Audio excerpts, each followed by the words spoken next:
A hatchery is a facility where eggs are hatched under artificial conditions, especially those for fish. This week on The Ghanaian Farmer, we are visiting cluster farming in the central region, and we'll be finding out about what the hatchery facility they have here on the farm is meant for, the functions of hatchery. Especially, this is for those of you who are aspiring to go into fish farming. If you need to have this facility, what do you need to put in place? And what do you need to be able to work in this space?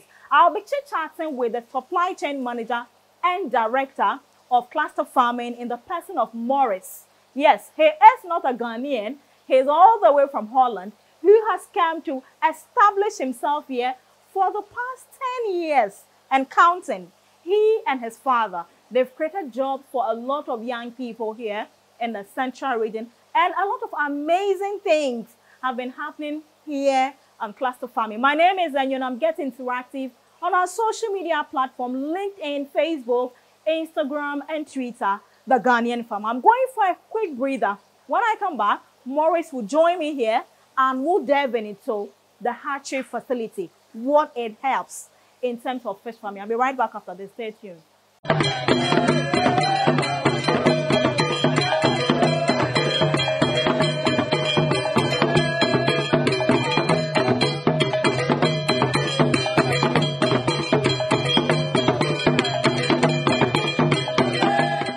For staying. If you just tune in, you're watching The Ghanaian Farmer. My name is Enlighten, and on this week's episode, we are enlightening you, especially startup fish farmers, about the facility we call hatchery. If you're going to start a commercial fish farm, you need a facility called hatchery. And starting next to me is Morris. Hello, Morris. Hello. What's the full name?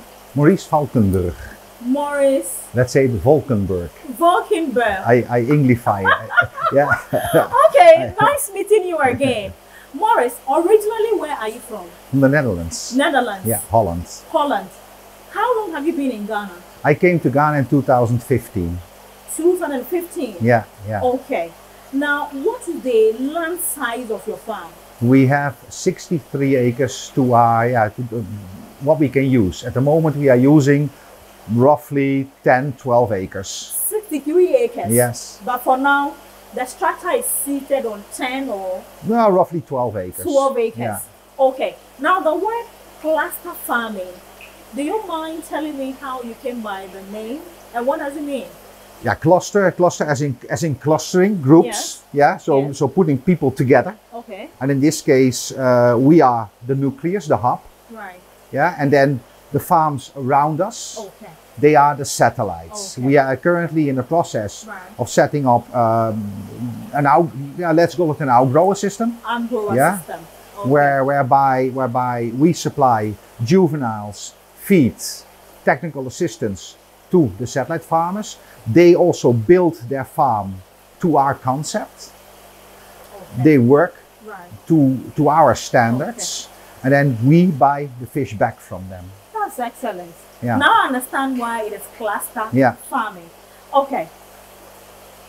If you hear the word hatchery for the first time, as a lay person, educate me about hatchery facility in a fish farm. Yeah, in a fish farm, it is not really the same as in poultry. Okay. Yeah, a fish also lays eggs. Mm-hmm. They need to be hatched. Okay.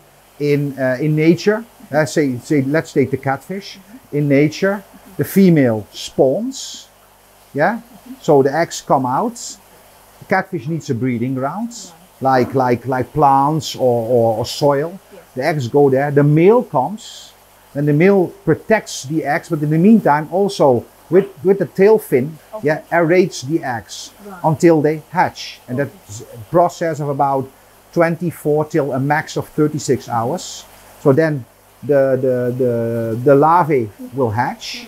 Yeah, they will start swimming around, and they will start eating. Okay. Yeah. Okay. And grow. Right. What is the purpose of hatchery in a fish farm?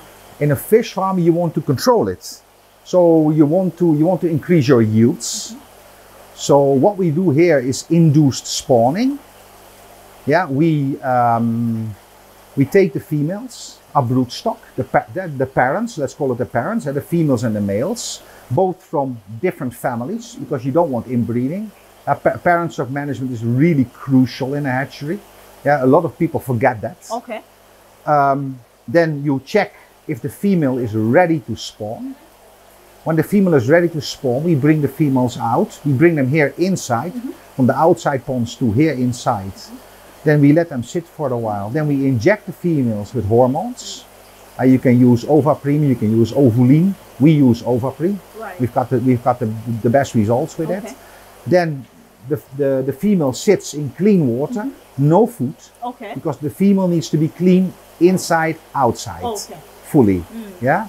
Then in about between 8 and 12 hours, depending on the water temperature, yeah, the female is ready to spawn. So she's already starting to give eggs. Because the hormone really promotes the ovulation. Then we take the female out and you call it stripping. Yeah, it's a two-man job. Right. Yeah, you gently push the eggs out.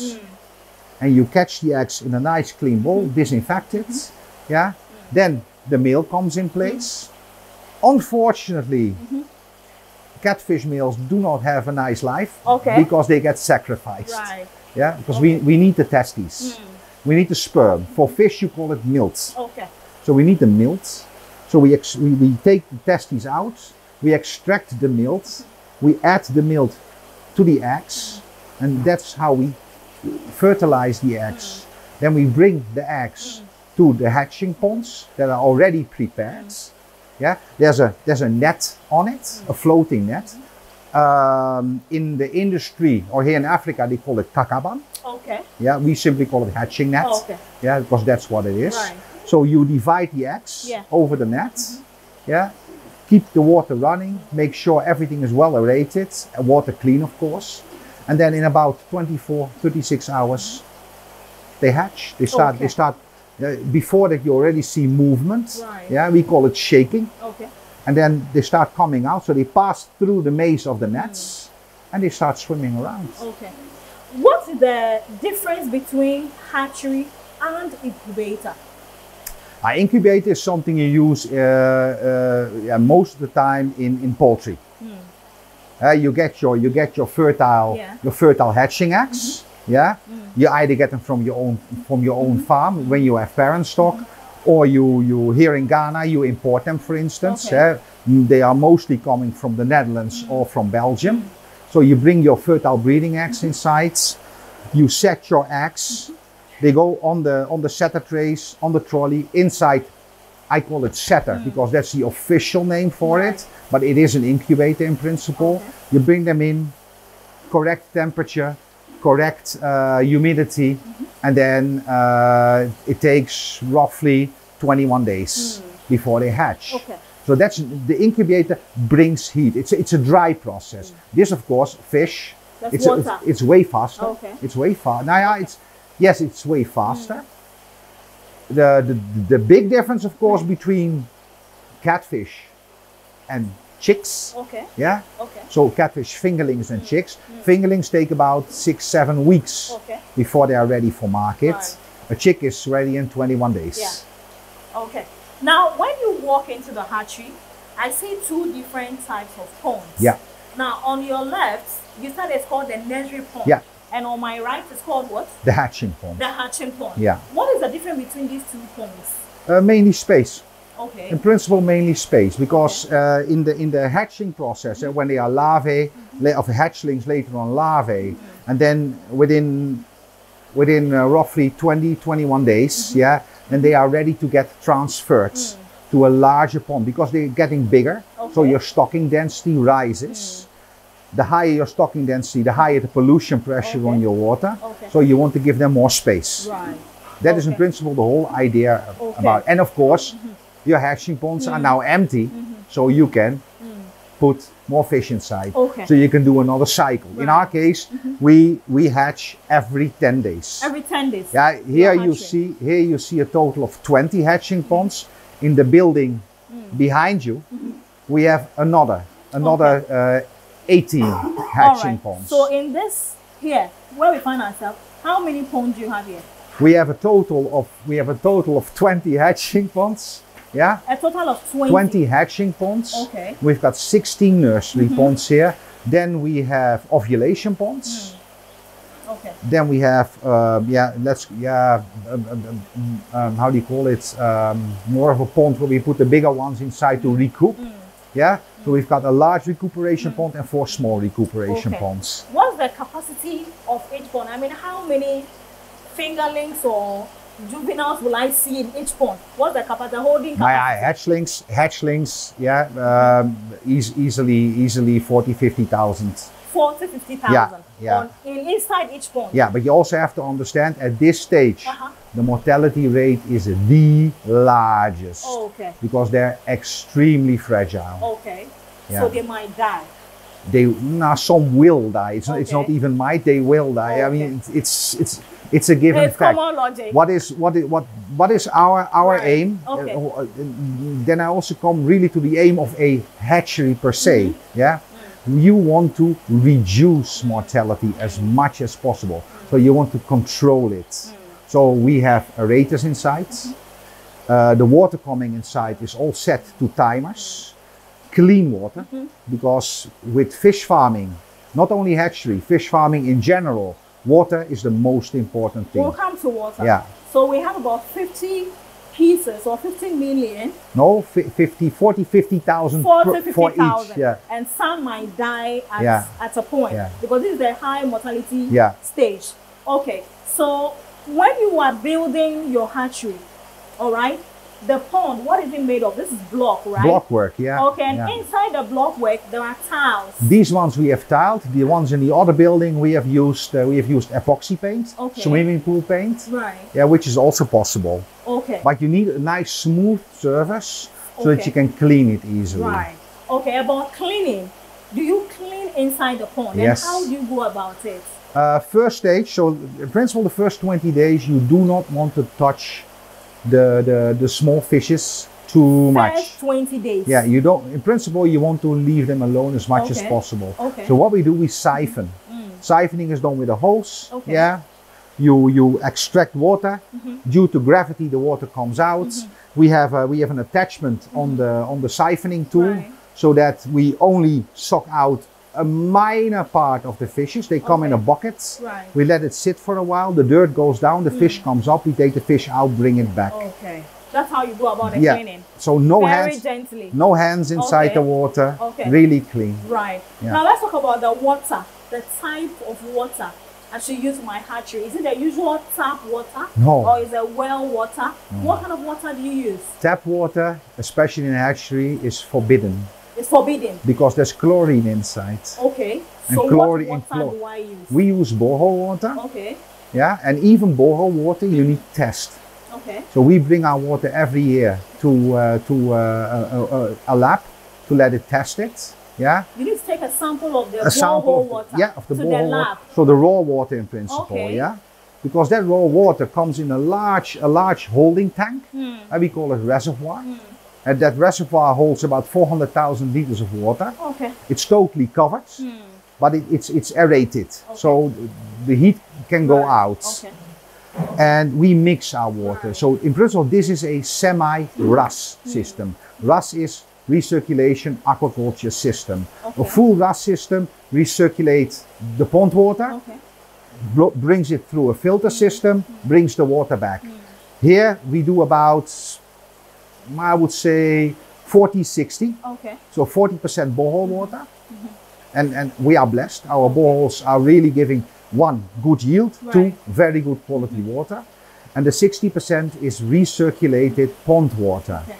So all this water, all what you see in the ponds, all the water goes out. Okay. Yeah, it's a flow-through system. So the water goes out, goes into a gutter, comes to a natural channel. So everything what we do is biological. Okay. You will not find the only chemical we use here is in principle the overprime, and even that one is organic. Okay. Now I see that there are some pipes. Okay. There are pipes on top of the pond. Yes. And there are water flowing through. Correct. Is it the entire day or the entire week or month Or for the number of days the fishes are going to be in there, the water has to be flowing? When we clean, they are on constant.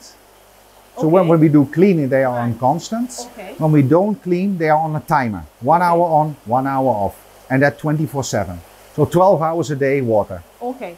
So when you are cleaning, it's constant Yeah, flowing. yeah, But when you're not cleaning, it's 1 hour on, yeah, 1 hour off. correct. Is that correct? Yeah, it's on digital Okay. timers. Now, this place seems a bit warm. Is that the recommended temperature for a hatchery facility? Yeah, Why?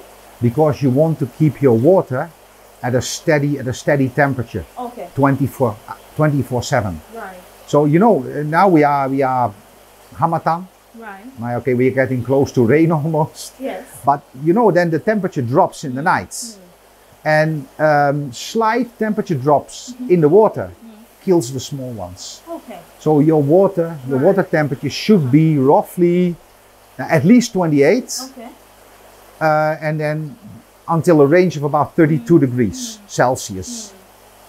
Okay, so you're still watching The Ghanaian Farmer. My name is Zenyonam, and standing next to me is the Director and Supply Chain Manager at Cluster Farming. They are one of the biggest commercial catfish farming, and they also have a bit of poultry and other things. That's what they've been doing here. He's all the way from Netherlands or Holland, and he's been in Ghana since 2015 up until now. It's all about enlightening you if you're preparing to go into fish farming, what we call hatchery and what role it plays in the line of fish farming. I'm going for a quick breather. When I come back, we'll wrap up the interview here in the hatchery, and then we'll move to the next stage of catfish farming. I'll be right back after this. Stay tuned.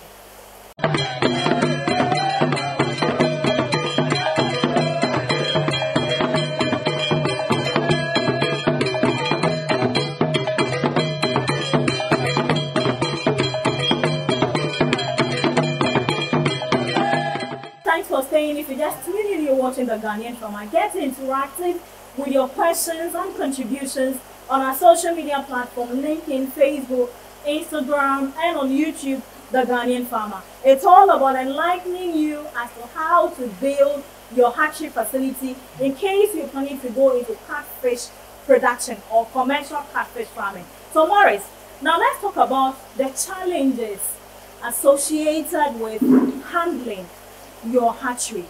Are there any challenges at all, or it's just a normal place that everybody can just walk in and work in? Now, let me say it like this: when you maintain good management, yeah, and you make sure that you're really on top of things, and yes, that is a lot of work. Then, in principle, yeah, challenges. I would say the only real challenge we have here in Ghana for us is stability of power supply. Okay. Yeah, of course we have a generator on standby. Yeah, but we cannot have it that the power goes off, because that means no water, no aeration, and when that is for a longer period of time, it kills all your the fish fishes. will die. So maintenance is extremely important. We have to make sure that the gen is always on standby. So in principle, every week we check it. Yeah, once in a while we simply start it just to see if everything is working fine.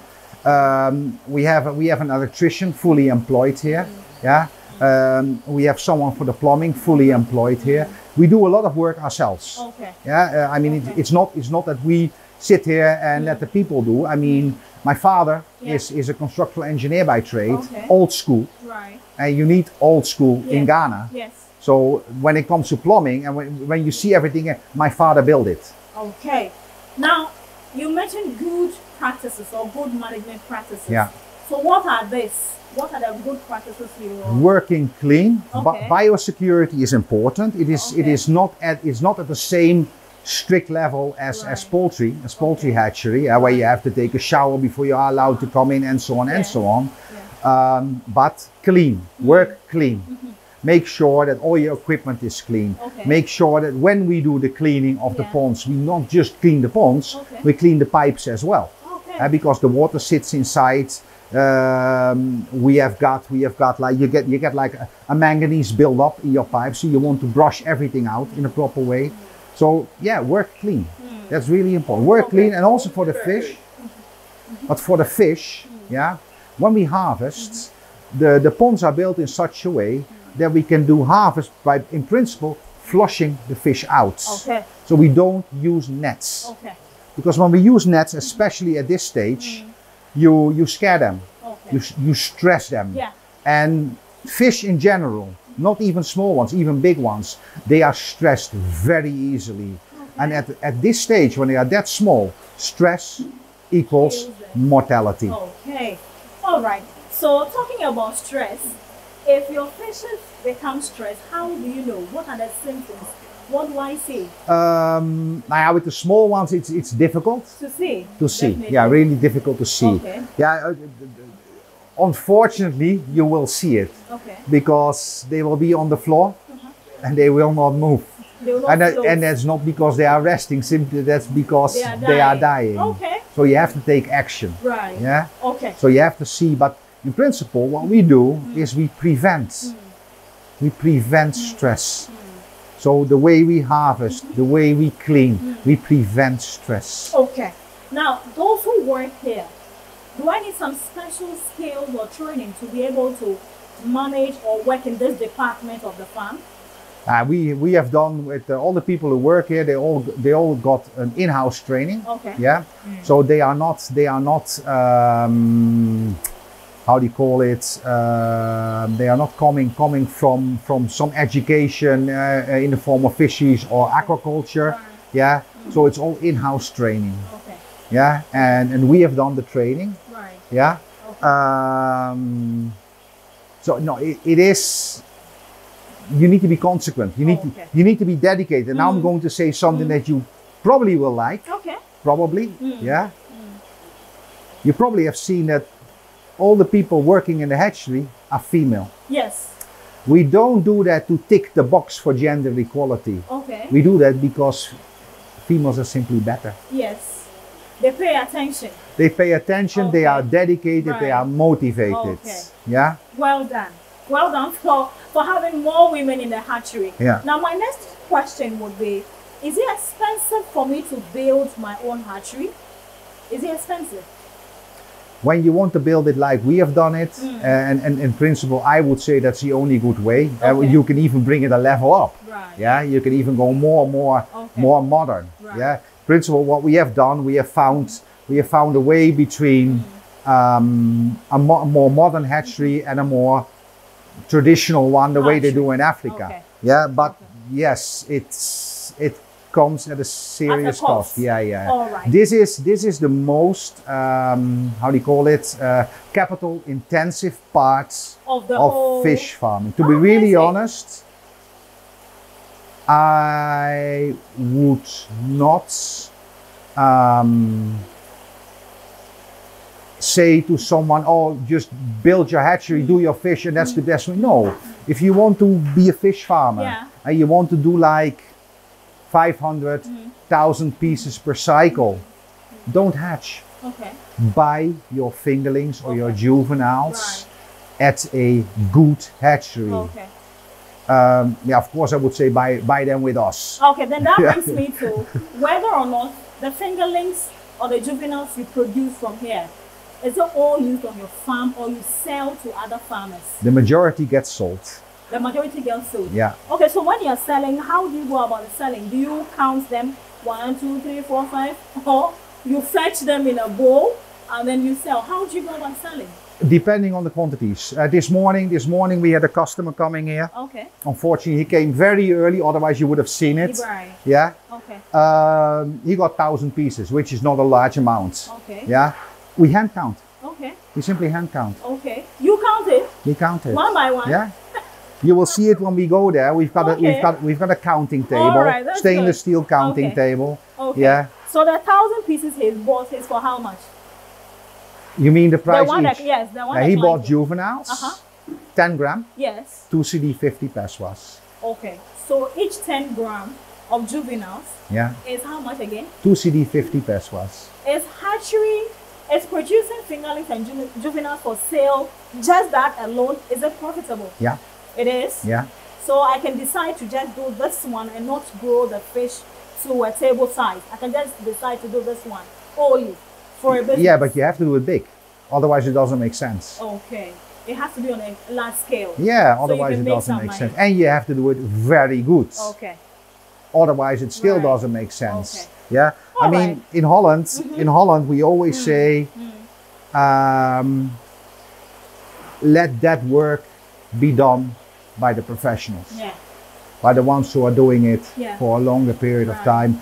I mean, we have made mistakes. Don't worry. Okay. Yeah, we fell down on our knees, got up, washed off the dust, and went on. Yeah. Okay. Yeah. Okay. But not everyone can do that. Right. Say, I always say to our farmers when they come, I want 5,000 pieces. We always say, start small. Okay. When you start with 500, something goes wrong, you cry. Yes. You cry for a day. Yes. When you do 5,000, something goes wrong, you cry for 7 days. You cry for a whole month. Yes. I understand. All right, so Maurice, we are wrapping up our interview. What would be that one experience that you share with aspiring farmers who might watch this video today and are so much excited about what you have built over these years? Yeah. What would be that advice you give to them? For aspiring farmers, now what I just said, don't start big. Okay. Start small. Do research.